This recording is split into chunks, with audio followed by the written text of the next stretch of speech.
90 పుస్తకాల యొక్క మాధుర్యము, పరిశోధనా గ్రంథాలు, రాజ్యసభ సభ్యునిగా అద్భుతమైన సేవలు అందించాడు.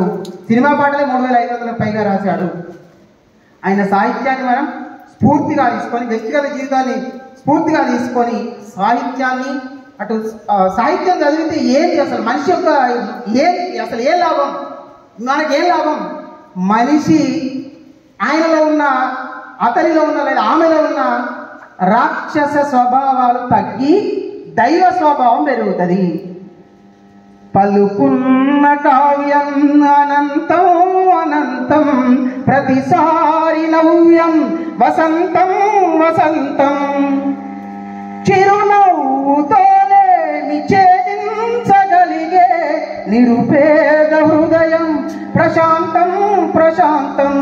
పలుకున్న కావ్యం అనంతం అనంతం, ప్రతిసారి నవ్యం వసంతం వసంతం.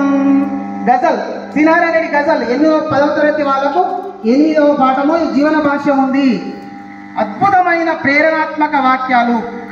మాట మాట్లాడితే కవిత్వం, అడుగు వేస్తే కవిత్వం. ఇది కదా మన తెలంగాణ మట్టి చేసుకున్న పుణ్యం.